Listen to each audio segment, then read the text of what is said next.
podcast. I am your host, Phil. And as always, with me, my trusty co host, the best, the fastest researcher in the West, Camille. How are you doing tonight, Camille? I'm good. How are you? Good. Are you getting ready for any big Thanksgiving plans, or do you go somewhere, or is it like pandemonium at your house? This is a crazy week. We went to Costco to get gas on Sunday, and it looked like the end of the end of the world because people were fighting for parking spots. And I was like, never will I ever come to a Costco on Sunday before I Thanksgiving. did an Instacart Costco order on Sunday. Like I'm not going. That is the Um, greatest discovery we made this past year. We signed up to Instacart and tried it out, and then we just ended up buying the year subscription. And then I did. I just did the same thing I was like, oh my because gosh, honey, they can do Costco. Of yes, course, my wife was very upset because she's like, well, now we can't browse Costco. I'm like, yes, but that's going to save you so much it money. saves you a lot of money because you're not browsing and picking up random stuff. Yes, And you and don't have to because fight Costco for always Costco. has the funnest stuff, as you know. Like it's like, oh, I have to own this thing that I don't need and never knew existed, but now that I know, I can't live without it. And Of then you're course, like, I need how a did I? giant tub of ranch. Like, why not? Why not? Um, I find that this is really not the point of tonight's show, but I feel like we're Instacart, doing an Instacart ad right now. we are not sponsored by Instacart, but if they'd like to sponsor us, that's totally fine. I'm a happy user of it. I feel like I save more money using Instacart just because you go in and you don't get those impulse buys. You're just like, Yes, I know what I need and I order it and it comes to me, and I'm none the wiser of anything that was in the store that I might have been like, oh, this looks good. exactly. Um, I feel like that's how Exactly. Trader Joe's gets you is you walk through Trader Joe's and you end up buying way more than you really need to. Oh my gosh. I never go to Trader Joe's for something specific. I go to like let Trader Joe's know to tell me what I need because they always have Yeah. such fun new seasonal things. So I'm like, what do we have here? Yeah. My wife makes fun of me. Even when we're just going in for certain things, we still have to walk through every aisle. She's like, oh, okay, we got to walk through every aisle because you got to see what's there. I'm like, well, it changes every week. It changes. Like, you don't know what's in Trader Joe's. What if they have a new beverage or a new kind of pasta or something? Like, you got to check. I mean, You have to that's how, check. that's And how Trader okay, Joe's now keeps that we're going. just like talking about all these things that have nothing to do with the podcast, have you tried? So I know that you love the JoJo's cookies. Love Have the you JoJo's tried cookies. their little it's ice cream sandwiches with the cookies and they have mint and chip. So it's Ooh, just a I little don't think so. cookie And I sandwich, love and mint chip. mint and chip is my favorite ice cream, even though I really can't and shouldn't eat ice cream. But it's such a small serving, and I have self control, and so I think it's like a 12 pack. And I've had it for like a month, and I've only had two. So it's just like one little cookie sandwich of ice cream, and I'm good, you know. Yeah. But This is also the best season for Trader Joe's because they go all out for Christmas, and like there's so much good Christmas I stuff. love the Like star cookies. They're I like love also the peppermint JoJo's. The ones that are oh covered yeah, in those dark are really chocolate. Those are good. You only have one of them. I mean, two of them is just right. extravagant. Anyway, And Trader that's not Joe's really also doesn't sponsor us, but Trader Joe's does that. Yeah, they want to sponsor us. Anyway, that's not the point of tonight's episode. So I apologize to everyone who's watching right now. If you're watching live and you want to tell us in the chat what your favorite Christmas item from Trader Joe's is, go right ahead. But that's not what we're going to be talking about tonight. well, maybe we'll review it. Like, give us suggestions, and maybe we'll like try it live and be like, as we're talking about politics. Maybe we can do a whole episode on trying Trader Joe's review stuff. Random. Tonight's episode is all about how California has once again become the resistance. And I put resistance in quotes. I'm not going to do quotes because I don't want the balloons to fly down on my camera. Um, so it took all of 5 minutes after Kamala lost for Gavin Newsom to rush to the nearest podium, the nearest microphone, to rush to tweet something about how they are the resistance, how they are going to set this special legislative session. And that's all he's been talking about ever since Donald Trump has been elected. I want to say reelected, but it's not reelected because he wasn't in office. So it's elected. Um, so we're going to talk all about that tonight, about how We California just called is gearing elected up. squared. Yeah, I guess elected, elected square superscript 2. I don't know. I thought I was going to say reelected, but I was like, you can't be reelected if you're not in office. But before we get started, we do have a cringe moment of the week. Okay. It's from one of our, an old friend of ours.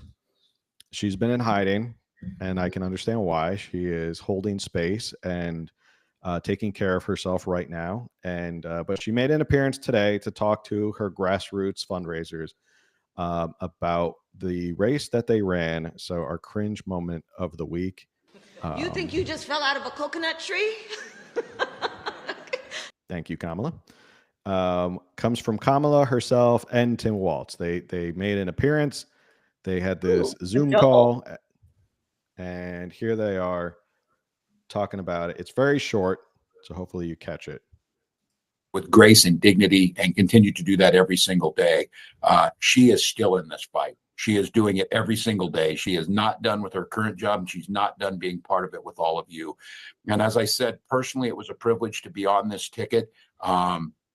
It was a personal privilege to be able to become friends with an incredible leader, which someone who was willing to take on some of the toughest fights and continues to do so. And I would just ask all of you to join me in welcoming our Vice President, Kamala Harris. Thank you, Tim. Thank you. Back at you, brother. You are such an extraordinary leader.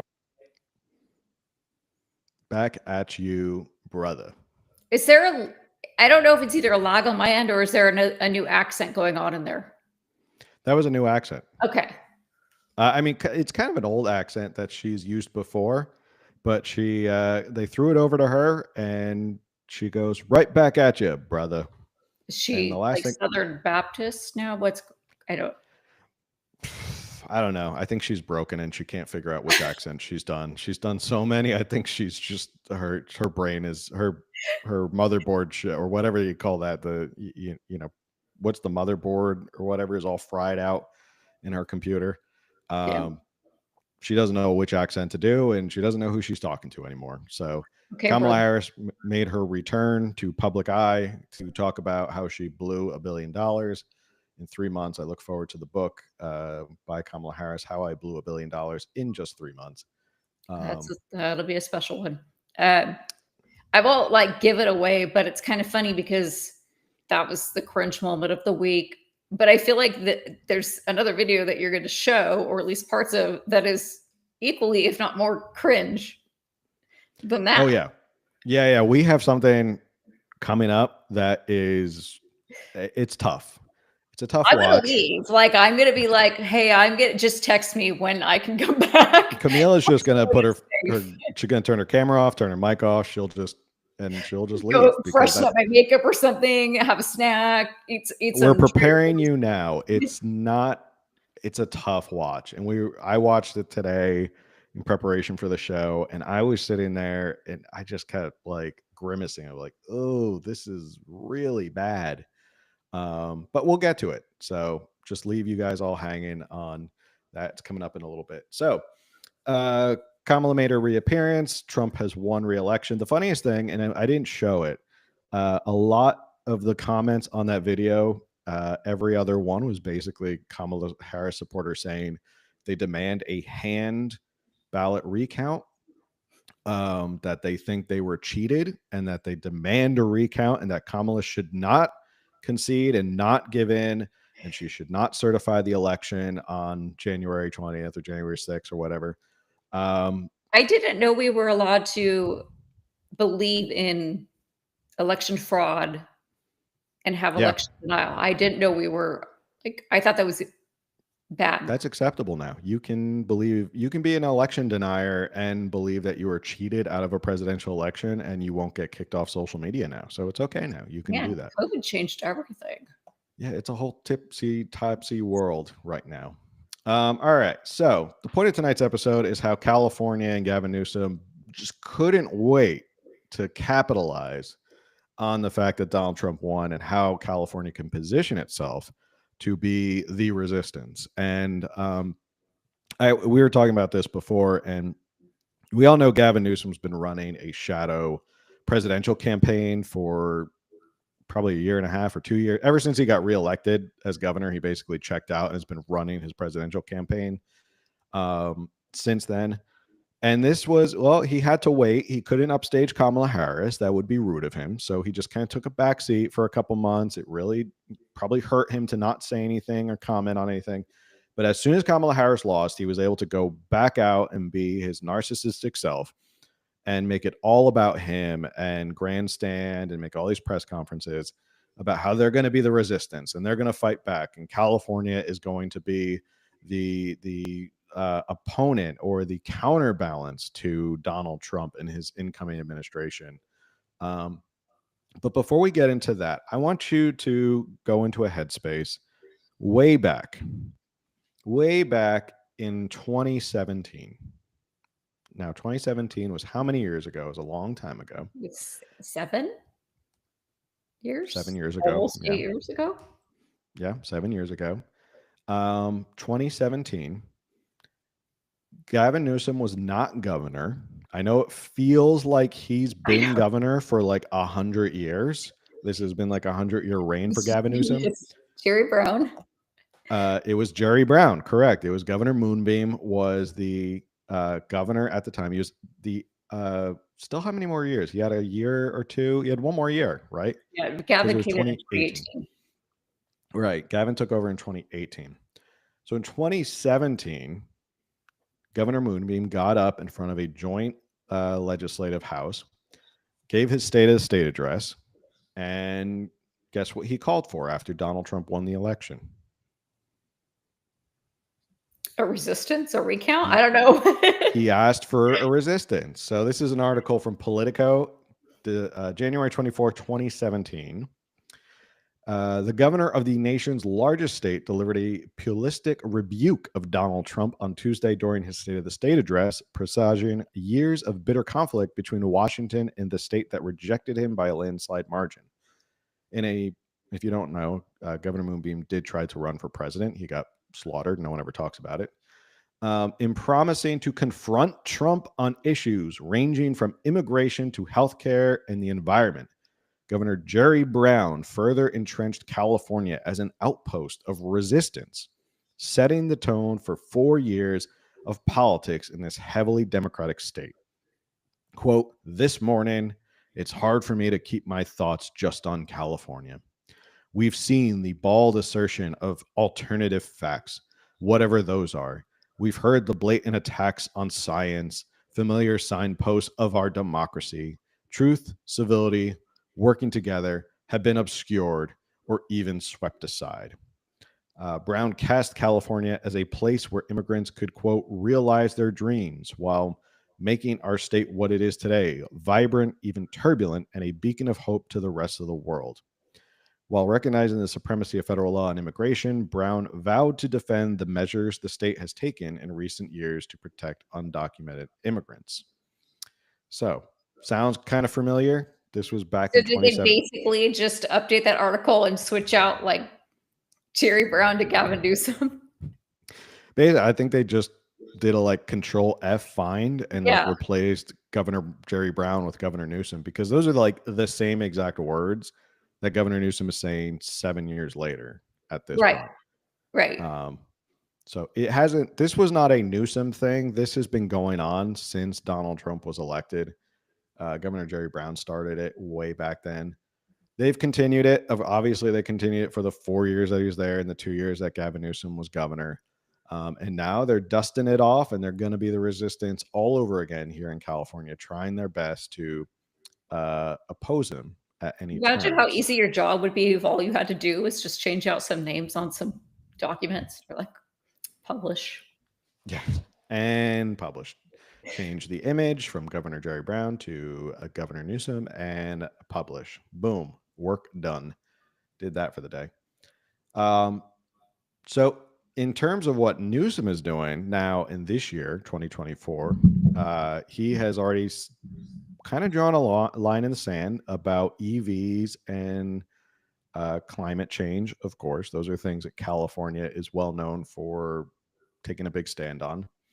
This is from Bloomberg Business. It says California's Newsom sets himself up as a foil to Musk and Trump. Gavin Newsom is positioning California as a foil to Donald Trump's policies, laying the groundwork for, You guessed it, resistance on everything from deportations to regulation rollbacks. Sounds familiar?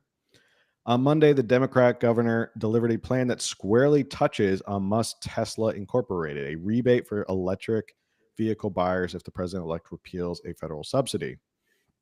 In July, as his shift into Republican politics deepened, he announced that his company's X and Space, this is talking about Elon, his company's X and SpaceX would leave the state for Texas, saying the final straw was a new law signed by Gavin Newsom that bans school districts from requiring teachers to notify parents of changes to a student's gender identity. Yet just last year, Musk and Newsom struck a cooperative tone by announcing a Tesla global engineering headquarters in Palo Alto. The car company also maintains a huge presence with a factory in Fremont, a point Musk made in an X post on Monday, calling Newsom's policy insane. Newsom, who's widely seen as having presidential ambitions, is stepping up potential roadblocks to the Trump administration. He called a special legislative session to be held next week aimed at providing money for the state's Department of Justice to potentially sue the administration or defend against federal lawsuits. He's also touring Republican strongholds in the state, promoting his economic message and offering reassurance that their concerns are heard. In a statement Monday, Newsom said California would be doubling down on its commitment to clean air and green jobs. Quote, "We're not turning back on a clean transportation future. We're going to make it more affordable for people to drive vehicles that don't pollute." Details of the EV proposal, including Tesla's possible emission from the credits, will be negotiated with the state legislature and could change. Ro Khanna, a Democrat congressman whose district includes Fremont, said it would be foolish to exclude Tesla. He said, "Let's not play politics with keeping manufacturing in California." He said on X, "Have we learned nothing from snubbing Elon Musk at the Biden EV summit?" So there you have it. The line in the sand that Newsom is drawing is EVs.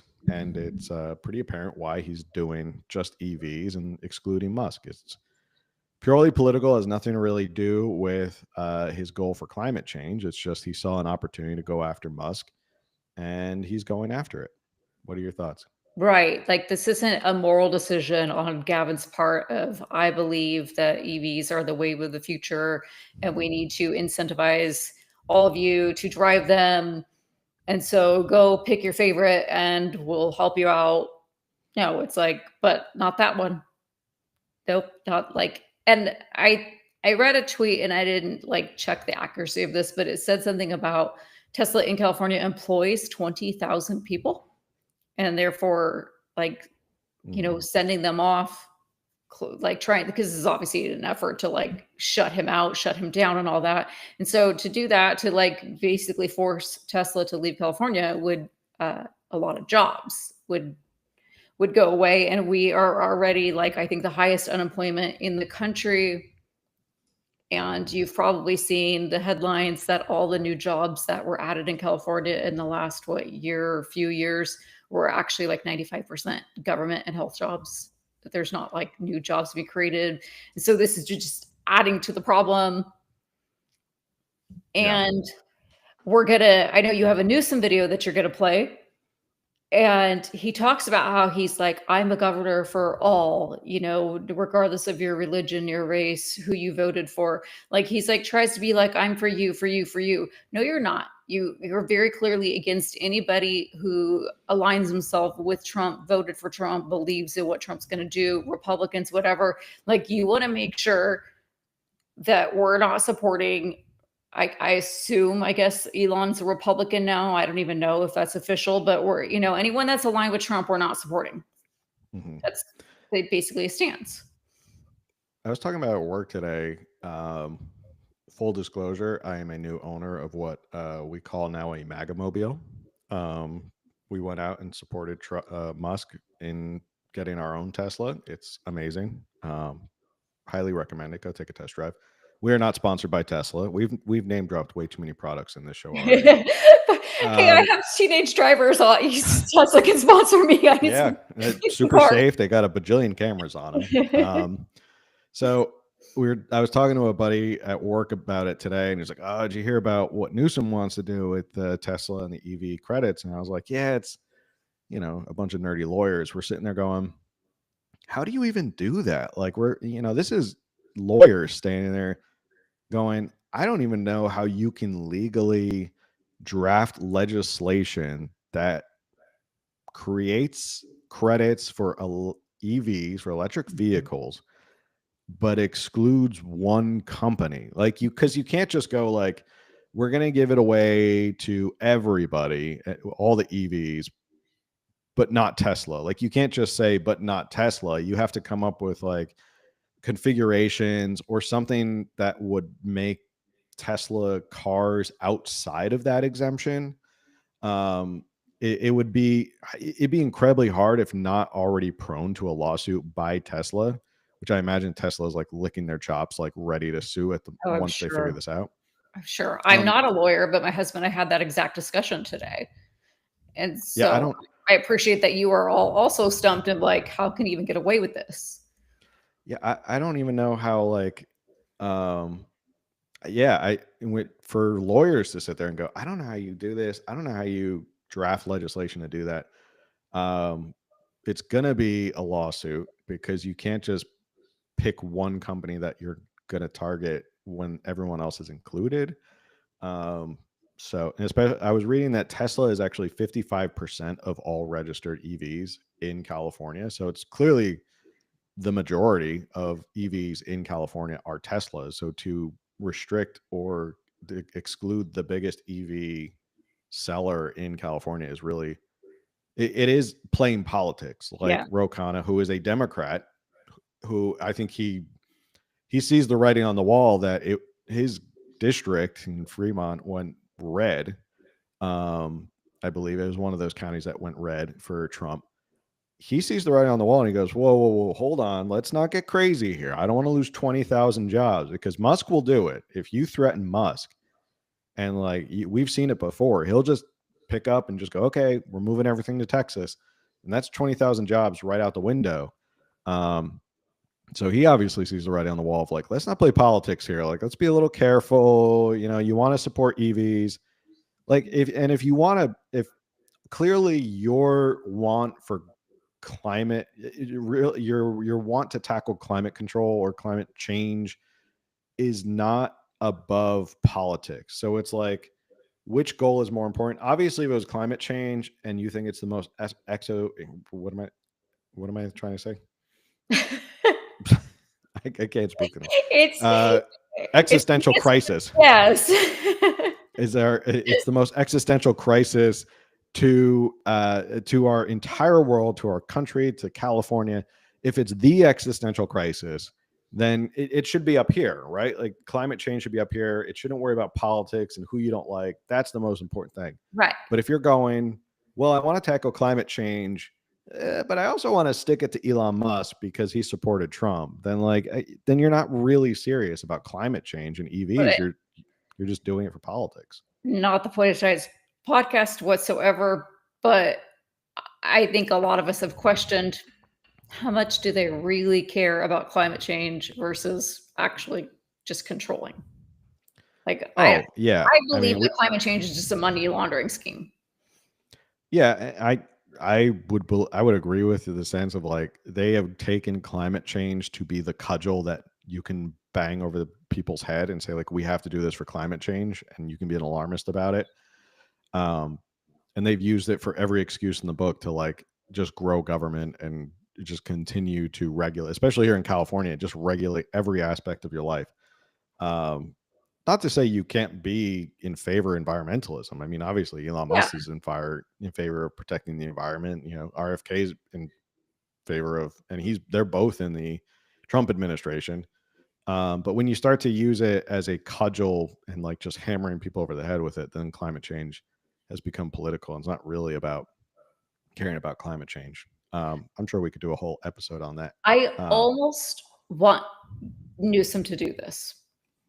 Like, I don't want to hurt California. I don't want people to lose their jobs. But we don't want Newsom to have any chance come 2028. And if it's like he did this and Tesla left and all these jobs left and like and other electric vehicle companies maybe couldn't keep up with the production necessary and all this stuff, then it was like he shot his own foot, you know? And so I would kind of love to see that happen. And my husband pointed out today, Elon Musk is kind of like the bench between Democrats and Republicans, because Democrats they're usually the loudest voices about climate change. And, we need these electric vehicles, and Tesla really paved the way for a bunch of that. And then yet now here he is, they're calling him Trump's buddy. Like, is that his title now and it's like, Democrats are on board, or were on board, with Tesla. And now Republicans are like, hey, I like Elon. I like what he's doing. Maybe I'm interested in this too. And I want a Tesla. You got one. And, it's like, it's this bench. And yet Gavin, who wants to pretend like he is this bench between them and he's for everybody, but he's like, nope, let's see how we can screw Tesla and Elon over. Yeah, on the episode of Joe Rogan where Elon was the guest, it was like, I think the day before the election, which is why Joe Rogan's endorsement came in late, was because he talked to Elon on that show and he changed his mind.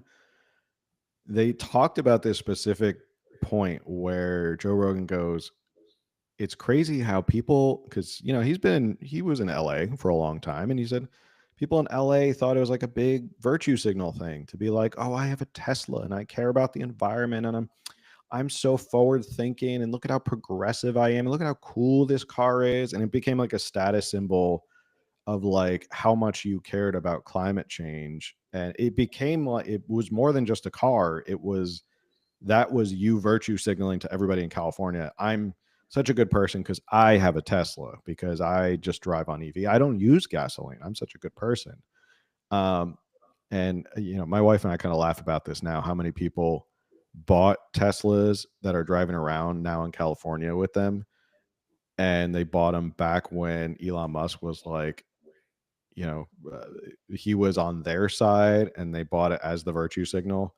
And now that he fully supports Trump, now they have to drive around in like a MAGA mobile, which is kind of makes me laugh that they have to think about every time they get in their Tesla, like they just sit there and they get mad, like, yeah. Remember when they were kind of new on the road and it was like a big deal to see a Tesla? Like, now they're everywhere. Like there's so many everywhere. It's like the car that you see everywhere. So yeah. All right, let's watch the video. So in terms of what Newsom is doing, besides trying to screw Elon Musk and Tesla with these EV credits, he decided, I'm going to go to these red counties and go, what's going on here? Why did you guys pick who you picked? Which I think is also condescending, of like, they have to understand, like, they're kind of, if you're like a kid who's in trouble and the parents have to be like, now, why did you decide to do this? What made you think this was a good idea? I feel like that's the tone he has right now, of like, yeah, it's kind of like, well, why did you vote for Trump? I just want to know. We're just talking. I just want to know, why did you vote for Trump? So here he is going to one red county, making an appearance, and we'll watch it. It's just a little news clip. And then we have an even more cringe video coming up after that. So brace yourselves, get a comfortable blanket. I don't know what you need to do. Get a drink or something. It's for sure. Pretty bad. Do something. Just brace yourselves. We're giving you a warning. We might have to put a disclaimer before we show that video. Not this video, but the next. I need chocolate.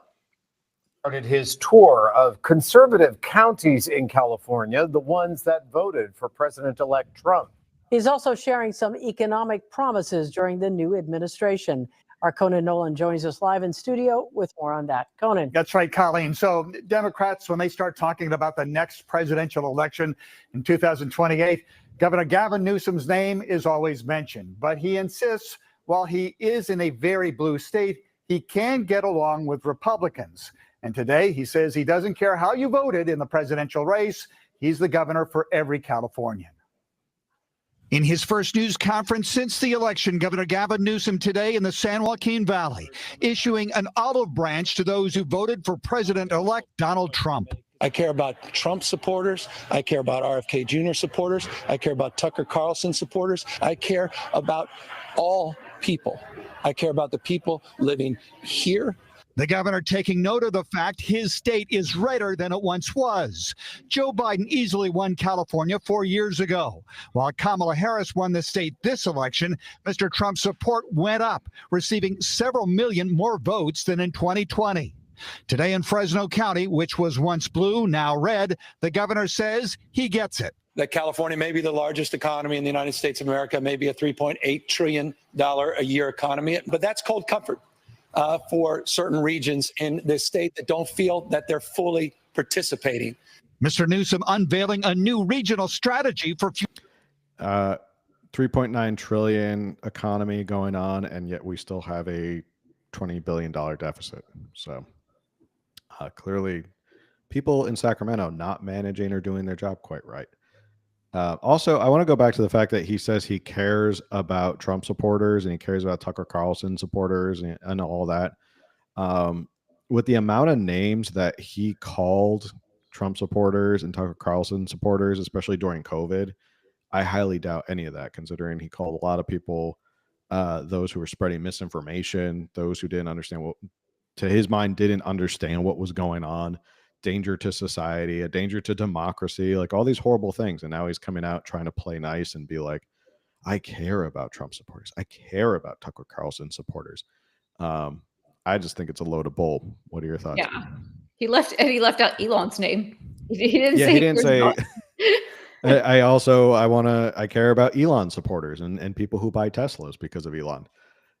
He really has something against Elon. It's like it's a weird ego thing. It's weird because Elon's definitely not running for president ever. Can't. Yeah, Elon does not. Yeah, he is. Yeah, you're right. He can't. Elon's not his political enemy.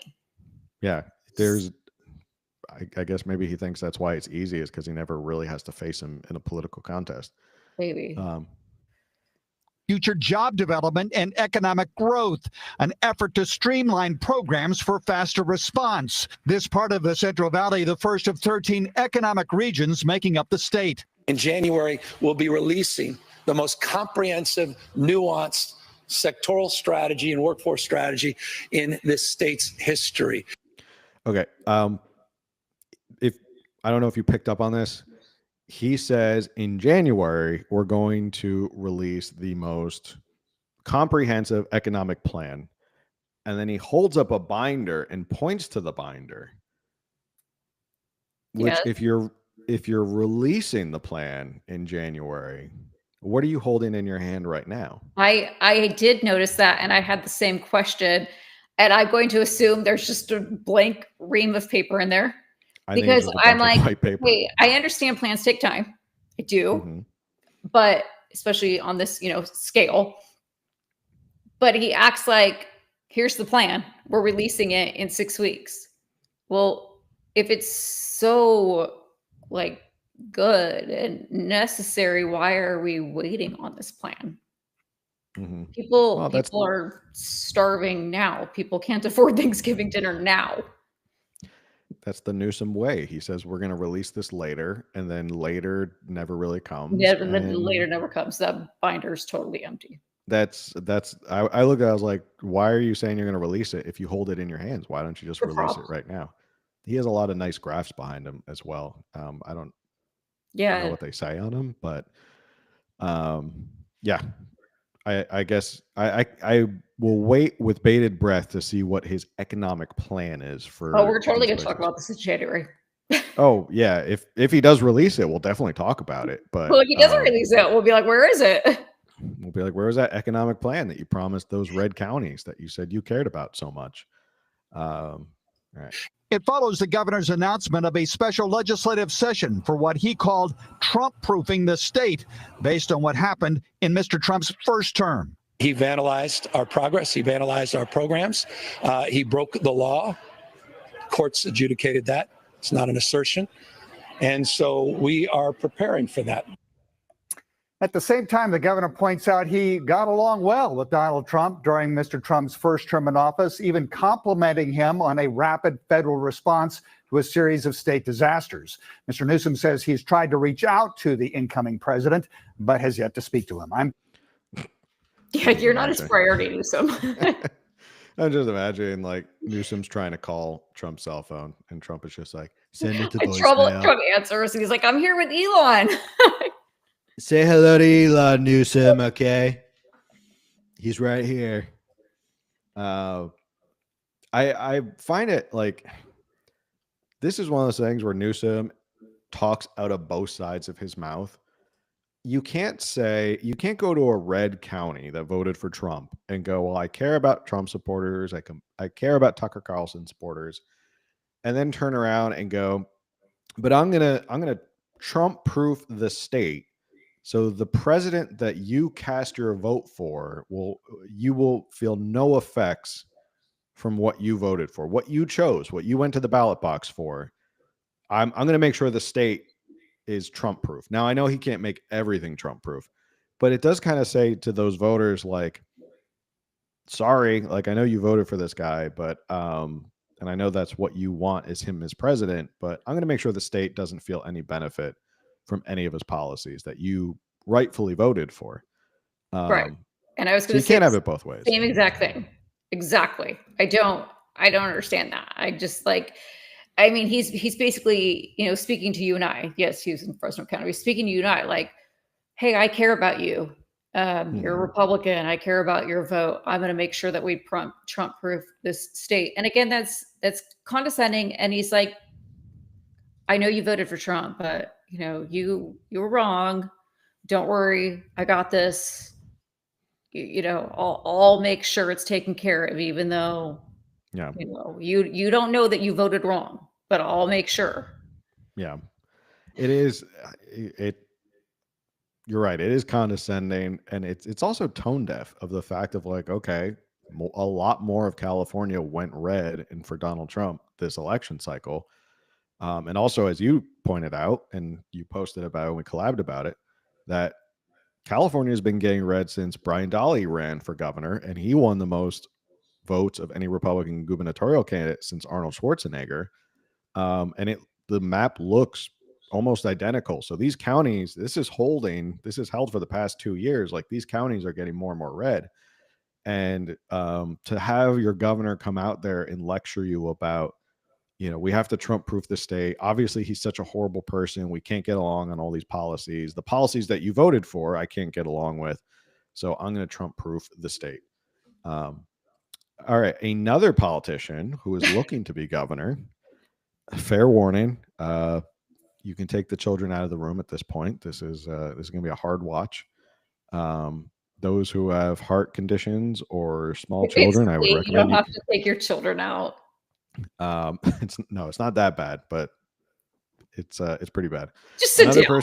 Get comfortable. Just sit down. Another person who's running for governor of California, he's already announced he has everything going.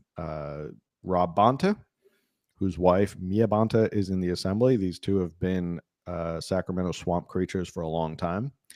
He's also the current attorney general under Gavin Newsom. He took no time at all to schedule a press conference to show how he's going to uphold his end of the bargain to Trump-proof the state. So, again, don't say we did not warn you. So here you go, Rob Bonta. And it's a 10-minute video. I don't think we'll make it through the whole thing, but here we go. Good morning, Rob Bonta, California Attorney General. Thank you for joining. As if we didn't already know who you are. Thank you for announcing yourself. So me today as the reality of a second Trump administration takes hold. I know there is a lot of fear and anxiety, frustration, and sadness. And I understand. Those feelings are natural and understandable. My anxiety is in this video. Like my anxiety built watching this video, thinking this guy could be our next governor. The whole thing, by the way. Yeah, I made it through the whole thing. We're not gonna subject our viewers and listeners to the whole thing, but yeah. Today, to reassure you that in California, progress will prevail. Progress will That's not your internet, everybody. That's him. Yeah, we're not lagging. He's just talking this slow. No matter who is in the White House, no matter who controls Congress in California, we will keep moving forward. In California, we will choose calm over chaos.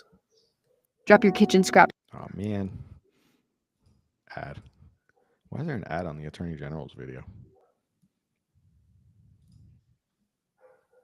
Not our ad, not sponsored. Not our ad. Belonging over blame. Unity over division, and us and we over I. I have not heard any unity between him and Newsom yet. I don't mean between the two of them. I mean between them and Republicans. Now hearing that the second time, that is like on par. That word salad is like on par with Kamala Harris of like, it's us. It's not I, it's us and we and us. But yet it's not. Except for you dirty Trump voters over there. We're going to have to come and, crack down on you guys and maybe bribe you with some government money. And me. And me. And us. It's why we're the 5th largest economy in the world. Not in spite of our commitment to workers, consumers, and the environment, but because of it. Because we're the largest and most diverse state in the nation. Because we believe in the power of inclusivity. Except if you're a Trump voter. And then we don't want you in our state, and we want to Trump-proof the state. We think who you voted for is absolutely horrendous. So I apologize to keep laughing because I did already watch this, and now we're genuinely playing this for you guys. It is terrible, but I texted you. I was like, I don't even know what he's saying right now because I'm so stuck on how he's speaking. And now I'm listening to it for a second time, and I'm listening to the actual words versus how he's saying it. But it's just as bad as how he's saying it. And so watching it a second time, it's a whole new thing. But yet it's the same thing. So what my issue is, we're 2 minutes in, and as Attorney General, he hasn't really talked about what he's going to do as Attorney General because none of this is really in his purview. When does his term end? Does it also end in 2026? Yeah, I think so. Because he was elected the same. Was he? Yeah, I think he was. Yeah, I don't recall how many years. Either way, he's going to try and run for governor. But if you've noticed, nobody has figured out how to be a public speaker different than Barack Obama since he came onto the scene in terms of Democrats. But don't you even feel like Barack Obama was more articulate? Oh, absolutely. I mean, I'm not going to lie. Barack Obama was an amazing public speaker. It's probably what won him the presidency is that he is an amazing orator. But you see so many Democrats now who are trying to emulate Barack Obama. Yeah. Even Newsom, to a point, he's added his own little like ticks to it to make it Gavin Newsom. And you can even see like Rob Bonta is doing like the Gavin Newsom finger that he does. He does like Gavin Newsom does. There was a Gavin Newsom laugh in there. He's picked up on a couple Gavin Newsisms, but he can't figure out, is he Gavin Newsom or is he Barack Obama? And he's trying to like come off as, but the delivery is just so bad. There's some parts in here that I listen to. I'm like, are you trying to be Barack Obama? Because that doesn't come off as Barack Obama. So public, like just the way he's speaking, he can't figure out whether is he going to be Newsom or is he going to be Barack Obama? And there hasn't been a Democrat since Barack Obama, and they've all just copied him. They've all just done their bad copy. Even Kamala Harris has done bad copies of Barack Obama. So, I mean, I guess they can't all be Bernie Sanders screaming from the rooftops about socialism and billionaires, but all right, let's keep plodding along with this. vivacious video. It's painful. Because we believe in truth over lies, hope over hate. I think that's a line from Barack Obama. I'm pretty sure hope over hate is a line from Barack Obama. Light over dark. Because we believe in looking forward. It's who we are in the Golden State. It's in our DNA. Nothing and no one can change that. I also think he's putting the wrong emphasis on the wrong syllable while he's talking. It just like the inflection is weird. Nothing and no one. Yeah, Like, it's so hard to listen to. are we sure he's not a robot? He might be a robot. I mean, that's the vibes I got. I hate that word vibes, but that's what It's bad vibes.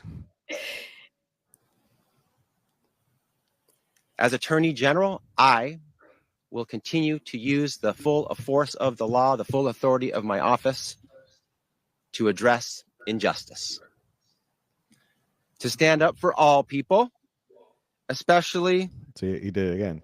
To stand up for all people. Those who have been long overlooked and undervalued. I feel like that's the Trump supporters. Yeah. Isn't that, you're describing Trump supporters who've been long overlooked and undervalued in California. And you're like, or not even Trump supporters, but Republicans. Yeah, literally just anybody who's not part of your party. Like those are the people who you undervalue and overlook here in California. Anybody who's not a, Bay Area Democrat is who you overlook and undervalue. Safeguard reproductive rights. To advocate for more housing, especially more affordable housing for lower. Using that. They love to talk about that. And that's all they've talked. That's not all they've talked about, but they've definitely taken up a lot of time talking about that for at least 6 years. And it's, again, they still hold the supermajority in the legislative in California. And nobody came in and changed that. California voted for Harris. So what the F word are they even talking about right now? Like, get off your podium and go do the housing that you have talked about for 6 years. I mean, I personally don't think that the government should have any active role in housing outside of get the hell out of the way. Well, I agree. I mean, if government wants to solve housing, the best way for it to do so is get the hell out of the way, repeal CEQA, and like pull the regulations. But I also don't understand how Attorney General of California has anything to do with housing. This is like when we watched that debate between Tony Thurman and Chad Bianco, where Tony Thurman's like, well, as superintendent, we've been working on housing. And you're like, excuse me? Maybe that's what's wrong with California. None of them know their roles. Yeah, they're all just posturing to run for the next like rung up the ladder. They're not actually doing their job. They're all just like, okay, well, I want to be state senator, or I want to be attorney general, or I want to be governor one day. So they're all just posturing. Like nobody's getting work done. And I guess if the attorney general is saying he's going to build housing, is he going to sue people into housing? I don't understand. Like, what does the attorney general do? Yeah. I'm also genuinely confused. Middle income families just trying to get by. See, that was the Obama thing where he's like middle class families just trying to get by. And I could hear Obama's voice of like, middle class families just trying to get by. Like that's what I could hear in my head as he's trying to do, but he's not very good at this at all. And he's running for governor of California. So just goes to show you the bar is pretty low out there. Actually, how much is it to, you were telling me how many people have already registered to run for governor of California? What's the registration fee? Is it like $90 or something? Like it's not that expensive to register to run for. I'm not sure what the fee is. It's cheap. I guess I'll find out when I throw my name in, because I may as well at this point. Yeah, everyone's just throwing their name in to run for governor of California. I'll continue to take on greedy corporate giants and fight for more affordable gas and groceries No. and everything. Oh. How No. does the attorney general make gas more affordable? And how does he make groceries more affordable? I don't get it. If you've been able to do this, again, if you've been able to do this as attorney general and you've been there for Yeah, 4 how long? years, I need to find out how long he's been there. Like, he's also seemed like he's been there forever. But if you could do this stuff, it's the Kamala Harris question. You're in power right now. Why are you not doing this right now? In between. April 23rd, I'll continue to defend 2021. So 3 years. Okay. So he hasn't even completed his first term yet. Almost 4 years. Got it. and our world-renowned natural resources and protect them for generations to come. Continue to fight for clean water to drink and clean air to breathe. Continue to crack down on illicit guns on our streets and get fentanyl out of our neighborhoods. Seriously, he's just lost at this point. Get fentanyl out. Although he did not support Prop 36, and Prop 36 was geared towards getting fentanyl off the streets and punishing criminals. Well, okay, but is Trump against getting fentanyl off the streets? Because I'm pretty sure he's like, we're gonna stop fentanyl at the border because we're gonna close the border. Right. And that's actually one of the reasons that this has been all over the news and the markets have been reacting. Since yesterday, he said as day one, he's going to slap 25% tariffs on Mexico, Canada, and China because of fentanyl. And he said, like, I want to stop fentanyl from coming across. If you guys don't want these 25% tariffs, you got to work on it. And Mexico, of course, is pointing the finger at China. And China is saying, well, we don't know where fentanyl is coming from. So they're pointing the finger back at Mexico, and like nobody's really taking responsibility. But to your point, that was one of the reasons he announced these 25% tariffs, is because he wanted to crack down on fentanyl coming across the southern border, which I don't know if Rob Bonta's taken any action to do so. Oh, they increased Border Patrol or the National Guard by 50%. That was Newsom. All Newsom. That was all Newsom. He gets all credit for that. 4 new employees, all Newsom. Yeah. So anyway, he agrees with Trump here. So like, I'm just so confused. What is this? Yeah, isn't some of these platforms that he's talking about, like lower the price of gas? Trump said that. Okay, that's what he ran on. Lower the price of groceries. Great. That's something else Trump ran on. Getting fentanyl off the streets. Cool. Also another Trump thing. So are you Trump proofing the state, or are you just trying to enact his policies via a different way? Because those are pretty core Trump things that he ran on and won by a lot. Which they're things that I would think all of us should agree with. We don't want drugs coming in and killing our teenagers.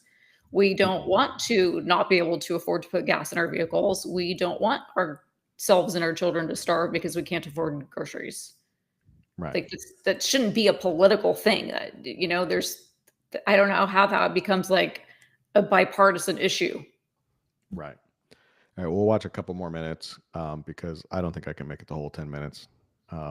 This is even more brutal. He said something at the end, and I had a point to make, but I don't know where at the end, and I don't remember my point. All right, let's just skip towards the last couple minutes. Because this is where I'm sure anyway. Oh no.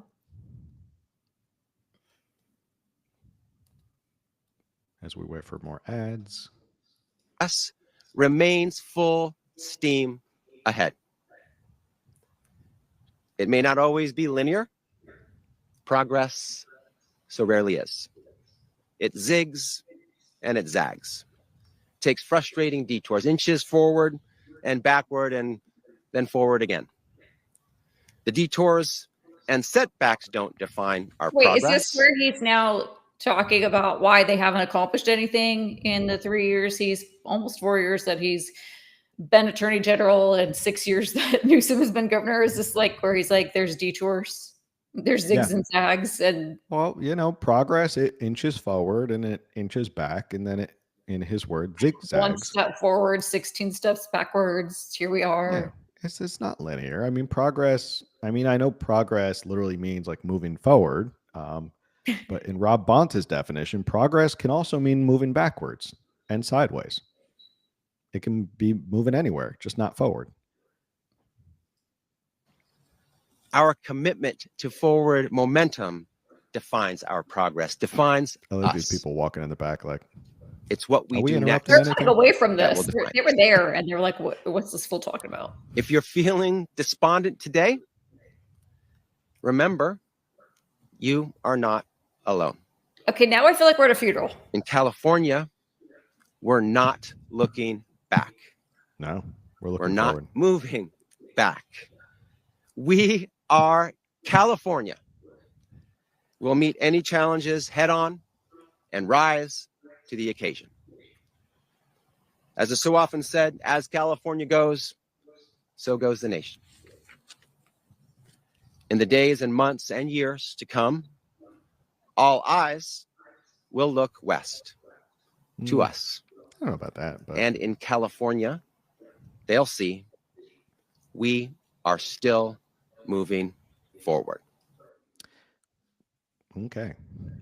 But, according to him, progress can also be like, sideways and backwards too. So it's not always forward, according to Rob Bonta. No, it's always forward. No, but that literally at the end started to feel like a funeral.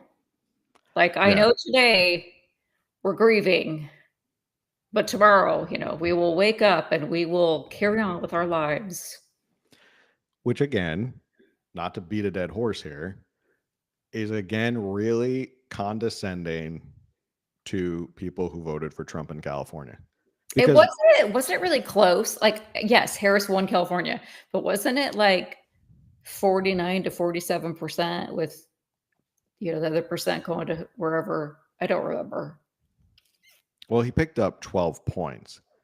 It was much closer. What do you get? 38% or something?